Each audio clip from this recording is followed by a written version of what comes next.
ওরা বলে তারাবি 8 রাকাত, ওরা বলে জুম্মার আগে বলে কোনো সুন্নত নাই, আরও যে সুন্নতগুলো আছে সুন্নত নামাজ, এগুলো পড়লে সওয়াব, না পড়লে কোনো গুনাহ নাই। এইভাবে ওরা বলে অপবিত্র অবস্থায় কোরআন শরীফ ধরা যাবে, অপবিত্র অবস্থায় কোরআন শরীফ ধরা যাবে। আপনারা বলেন বিবেকেও তো বাধে, অপবিত্র অবস্থায় কোরআন শরীফ ধরা, এটা তো বিবেকেও বাধে। কি বলেন? নিজের বিবেকে বাধে না যে আমি অপবিত্র অবস্থায় কেমনে কোরআন শরীফটা ধরি? এই আহলে হাদিস সম্প্রদায়, এরা বাংলাদেশে বাতিলপন্থী এক সম্প্রদায়। এরা ইসলামের ভিতরে কাটছাট করে করে মানুষের কাছে সন্দেহমূলকভাবে ইসলামকে পেশ করে, কাইটা কইটা। এই জন্য এরা এক ধরনের নাপিত মানুষ। নাপিত যেভাবে মানুষের চুল কাইটে ছোট করে দেয়, এরাও ইসলামকে কাইটা কইটা ছোট করে দিতেছে, নাপিতের মতোই। এরা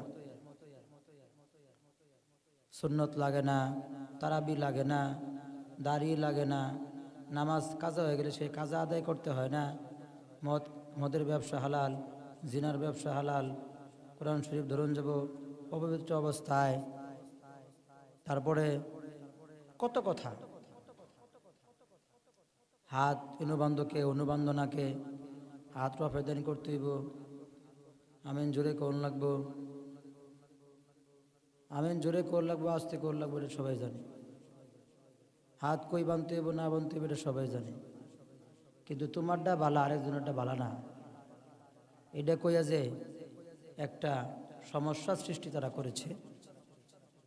এই জন্যই এরা বাতিলপন্থী হিসাবে মানুষের কাছে এখন স্বীকৃতি পেয়ে গেছে।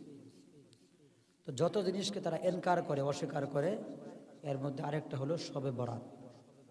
তারা বলে শবে বরাত নামে কোনো রাত নাই। শবে বরাত নামে রাত থাকবে কেন? রাত আছে হলো লাইলাতুম মিন নিসফি শাবান, 14 তারিখ দিবাগত রাত্রিকে হাদিসের ভাষায় সম্মানিত এক রজনীর কথা বলা হয়েছে। তো শবে বরাত এটা হলো ফার্সি শব্দ, সব মানে রাত, বরাত মানে ভাগ্য, ভাগ্যের রাত।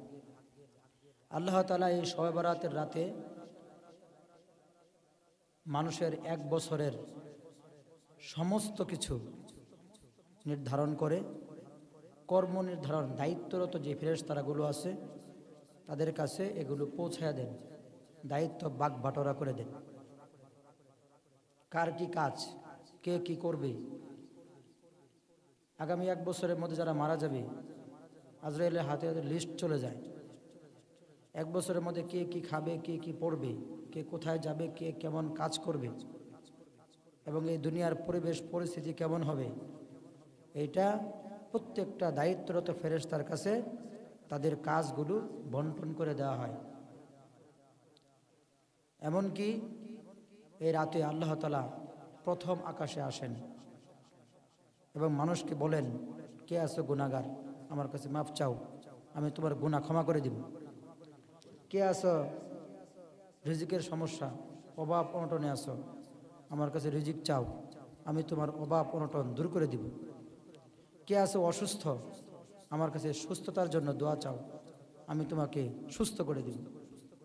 কে আছো এরকম বিভিন্ন সমস্যায় মুশকিলের মধ্যে পড়ে আছো, আমার কাছে দোয়া চাও, আমি তোমাকে এরকম মুশকিল থেকে আসান করে দিব। বিভিন্নভাবে আল্লাহ তাআলা মানুষদেরকে ডাকতে থাকেন আর বলতে থাকেন। তা আল্লাহ তাআলা মানুষকে প্রথম আকাশে এসে ডাকেন এবং বলেন, এই সময় যদি মানুষ ইবাদত না করে ঘুমিয়ে থাকে তাহলে সে কি রিজিক চাইতে পারলো? সে কি সুস্থতা চাইতে পারবে? অভাব অনটন থেকে মুক্ত হতে পারবে? আল্লাহ তাআলার কাছে না চাইলে তো আল্লাহ তাআলা দিবে না, চাইতে হবে।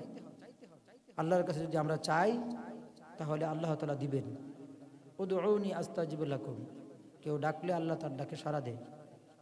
কিন্তু যে ডাকে না আল্লাহকে যে ডাকে না, তাকে আল্লাহ তাআলা সাড়া দিবেন কিভাবে? সাড়া দেওয়ার প্রয়োজনই কি? সে তো ডাকে না। সুতরাং এই নিসফে শাবান, মধ্যম রজনী, মাসের মধ্যম রজনী, 14 তারিখ দিবাগত রাত, এইটা শবে বরাত আমরা বলি, কিন্তু আরবিতে এটা বোঝা যায় লাইলাতুল মুবারাকা অথবা লাইলাতুল মিন নিসফি শাবান, এইভাবে বলা হয়। সুতরাং এই রাত এটা শরীয়তের মাধ্যমে প্রমাণিত এবং শরীয়তের মধ্যে এই রাত একটি স্বীকৃত রাত হিসাবে গণ্য। শরীয়তের মধ্যে এ রাতের অবস্থান আছে, এটা মিথ্যা নয়, এটা বানোয়াট কোনো রাত না। তবে একটু কথা আছে, শবে বরাতকে উপলক্ষ করে কেউ যদি কবরের মধ্যে আগুন জ্বালায়, বাতি জ্বালায়, মোমবাতি জ্বালায়, অগ্নি প্রদর্শন করে এবং কবর সাজায়, কবর পূজা করে, কবরের মধ্যে যে জিয়ারত শুরু করে এবং নানান ধরনের অপকর্ম শুরু করে, জিয়ারত করতে যায়া নারী পুরুষের সংমিশ্রণ ঘটে, এগুলো শরীয়তে অনুমোদন নাই। আবার এই শবে বরাতকে উপলক্ষ করে কেউ যদি হালুয়া রুটি এবং পিঠা উৎসব, হালুয়া রুটির উৎসব শুরু করে, ঈদ মনে করে যে যা মন চায় তাই করে, এবাদতের খবর নাই, খাওয়া দাওয়া লিয়ে পারাপারি, এটাও আবার কিনা ঠিক না। গ্রামে গঞ্জে মানুষের মধ্যে একটা প্রচলিত কথা আছে যে এই চাঁদের নাম হলো রুটি তাওয়ার চাঁদ।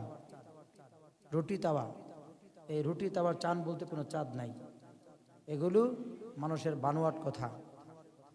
রুটির উৎসব, পিঠার উৎসব, হালুয়ার উৎসব, এগুলোর জন্য এই রাত না। এই রাত আসছে ইবাদত বন্দেগী করার জন্য। তাহলে বোঝা গেল শবে বরাতের রাত বাড়াবাড়িও করা যাবে না, আবার এই রাত বলতে কিছু নাই, ইবাদত বন্দেগী করা যাবে না, এটাও হবে না। এই রাতে ইবাদত বন্দেগী করতে হবে, আবার যে সমস্ত কুসংস্কার এবং বিদআত রয়েছে সেগুলো বর্জন করতে হবে। কথা বুঝতে পেরেছেন? হাদিসে আসছে কেউ যদি শবে বরাতের রাত্রে ইবাদত বন্দেগী করে, দিনের বেলা রোজা রাখে, আল্লাহ তাআলা তাকে 1 বছরের পিছনের গুনাহ মাফ করে দিবেন। 1 বছরের পিছনের গুনাহ তার কি হয়ে যাবে? মাফ হয়ে যাবে। আবার হাদিসে আসছে শবে বরাতের রাত্রিতে, অর্থাৎ লাইলাতুল মিন নিসফি শাবান, এই রাত্রিতে আল্লাহ তাআলা হিংসুক এবং যারা মুশরিক, আল্লাহর শিরিক করে, কাফের মুশরিক, এদের ছাড়া আর সবাইকে আল্লাহ তাআলা চাইলে যাকে চাইবেন তাকে আল্লাহ তাআলা ক্ষমা করে দিবেন। সুবহানাল্লাহ। মুশরিক এবং হিংসুক ছাড়া আর যাকে চাইবেন তাকে আল্লাহ তাআলা ক্ষমা করে দিবেন শবে বরাতের রাত্রিতে। এখন ক্ষমা যে আল্লাহ তাআলা আমাদের করবেন, এখন আমি যদি ঘুমায় থাকি, আমি যদি ইবাদত বন্দেগী না করি, সামান্যতম কিছুই করলাম না, কোনো ইবাদত বন্দেগী করলাম না, সারা রাত জায়গা থেকে আবার ফজর নামাজ কাজা করলে হবে না, এটাও কথা আছে।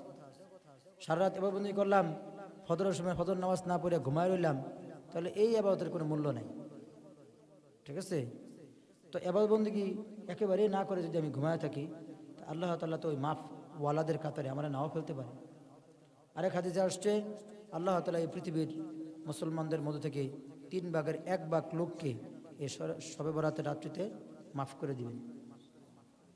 পৃথিবীতে 3 ভাগের 1 ভাগ লোক, আপনি তো 1 ভাগ লোকের মধ্যে হইতে পারেন, সংখ্যা তো কম না, ঠিক না?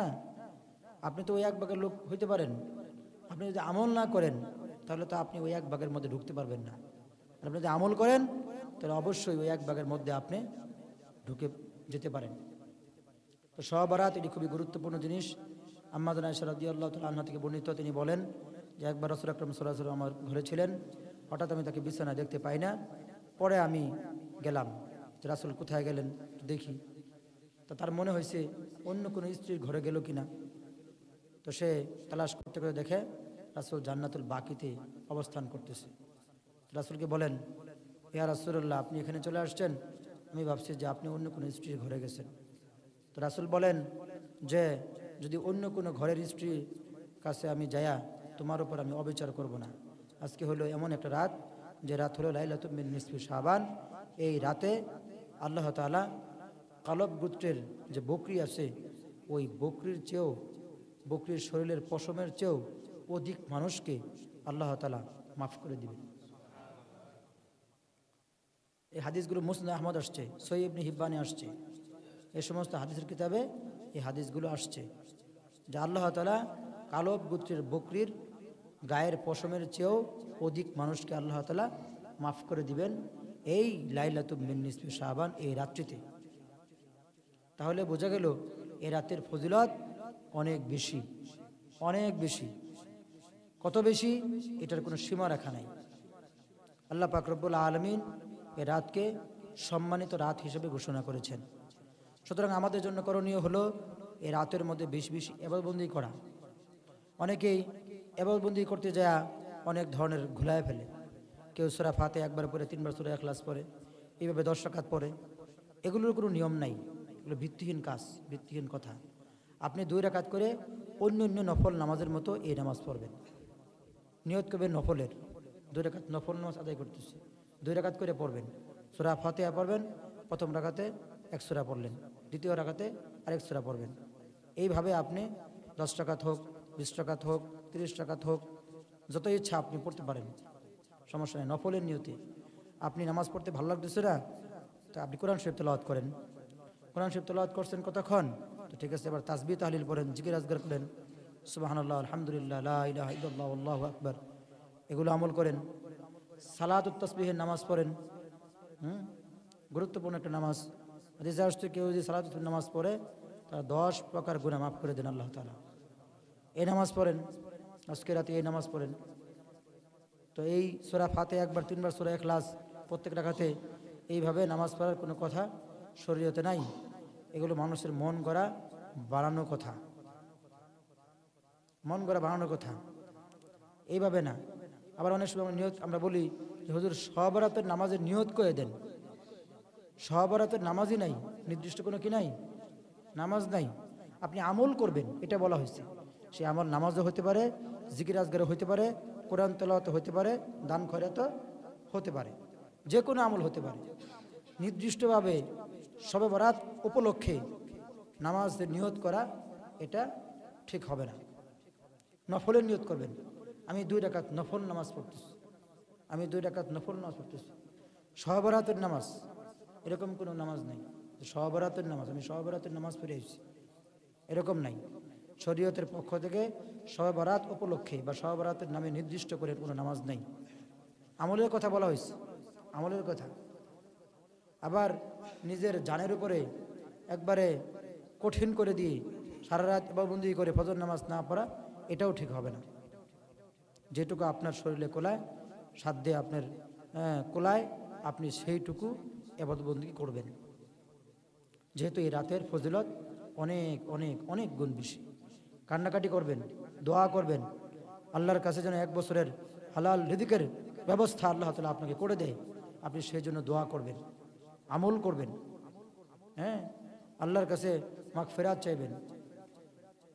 কিতাবের ভিতরে পাওয়া যায় কেউ যদি আজকে সূর্য ডোবার সময়, আজকে সূর্য ডোবার সময় লা হাওলা ওয়ালা কুওয়াতা ইল্লা বিল্লাহিল আলিয়্যিল আযীম 40 বার পরে, তাহলে তার আল্লাহ তাআলা 40 বছরের গুনাহ মাফ করে দিবেন। এটা পড়বেন ইনশাআল্লাহ। এটা হাদিসের মধ্যে পাওয়া যায় না, বুজুর্গের দিনের কথা, তবুও বুজুর্গদের কথাও অনেক সময় আল্লাহ তাআলা গ্রহণ করেন। কারণ ইসলাম এসেছে আলেম উলামাদের হাত ধরে, প্রথম নবীদের হাত ধরে, সাহাবীদের হাত ধরে, আস্তে আস্তে আলেম উলামার হাত ধরে ইসলাম পৃথিবীতে এসেছে।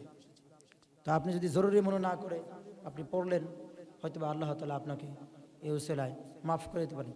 সগীরা গুনাহের কথা বলা হয়েছে, সগীরা গুনাহ 40 বছরের সগীরা গুনাহ আল্লাহ তাআলা মাফ করে দিবেন।